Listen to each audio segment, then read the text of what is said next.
ഏതൊരു വ്യക്തിയുടെയും ജീവിതത്തിൽ കലോത്സവം ഒരു വികാരവും ഓർമ്മപ്പെടുത്തലുകളുമാണ്. വിജയത്തിൻ്റെ, പരാജയത്തിൻ്റെ, വാശിയുടെ, പ്രണയത്തിൻ്റെ, സൗഹൃദത്തിൻ്റെ, അങ്ങനെ 1989 കലോത്സവത്തിൽ മത്സരാർത്ഥിയായി വന്ന് പിന്നീട് മികച്ച സംഘാടകയായി മാറി അധ്യാപികയായി വന്ന ഒരു വ്യക്തിയെ നമുക്ക് പരിചയപ്പെടാം.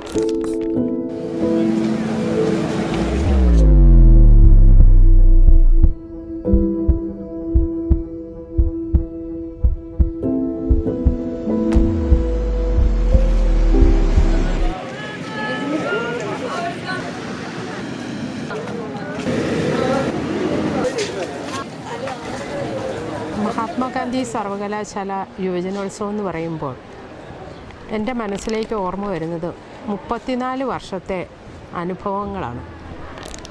അത് സമ്മാനിച്ച ഒരുപാട് നല്ല ഓർമ്മകളും പരിചയസമ്പത്തുമുണ്ട്.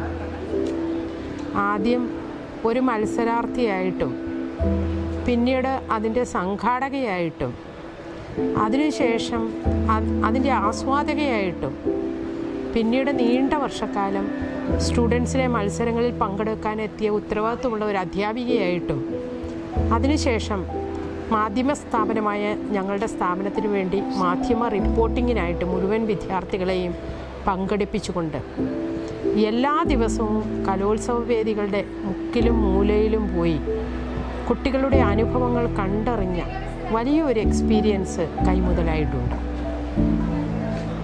ഏതാണ്ട് 34 വർഷങ്ങൾക്ക് മുമ്പുള്ള 35 വർഷത്തോളം മുമ്പുള്ള കലോത്സവത്തെ ഞാൻ വളരെ ഗൗരവത്തോടെ നോക്കിക്കാണുകയാണ്. അന്ന് യഥാർത്ഥത്തിൽ അധ്യാപകരും വിദ്യാർത്ഥികളും കഠിനാധ്വാനം ചെയ്ത് രാപകൽ കഷ്ടപ്പെട്ട് തന്നെയാണ് പലപ്പോഴും സമ്മാനങ്ങൾ വാങ്ങിക്കുന്നത്. ഈ കലോത്സവത്തിനെ സംബന്ധിച്ച് പറയുമ്പം വിജയവും പരാജയവും ഒരുപോലെ ആസ്വദിക്കുന്നതാണ് കലോത്സവ വേദികളെന്ന് എനിക്ക് തോന്നാറുണ്ടായിരുന്നു. ആ തരത്തിൽ തന്നെ മത്സരം വളരെ ആരോഗ്യകരമായിട്ടും ചിലപ്പോഴൊക്കെ അനാരോഗ്യകരമായിട്ടും നടന്നിട്ടുണ്ട്.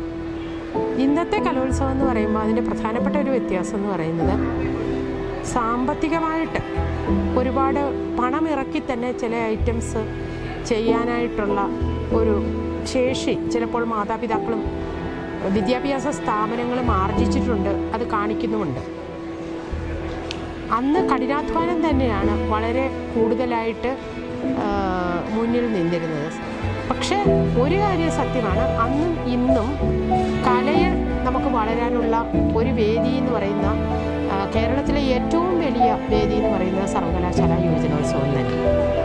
കലോത്സവ അനുഭവങ്ങൾ എൻ്റെ ജീവിതത്തിൽ മാത്രമല്ല, എന്നെപ്പോലുള്ള അധ്യാപകരുടെ ജീവിതത്തിലേക്ക് ചിന്തിച്ച് നോക്കുകയാണെങ്കിൽ വിദ്യാർത്ഥികൾക്കും അധ്യാപകർക്കും ഒരുപോലെ തന്നെ അവരുടെ ആത്മവിശ്വാസം വർദ്ധിപ്പിക്കാനും അവരേതേത് മേഖലകളിൽ വളർന്നിട്ടുണ്ടോ അവിടെയൊക്കെ അവർക്കൊരു വലിയ പരിചയസമ്പത്ത് കൊടുക്കാൻ സാധിച്ചു എന്നാണ് കലോത്സവങ്ങൾ.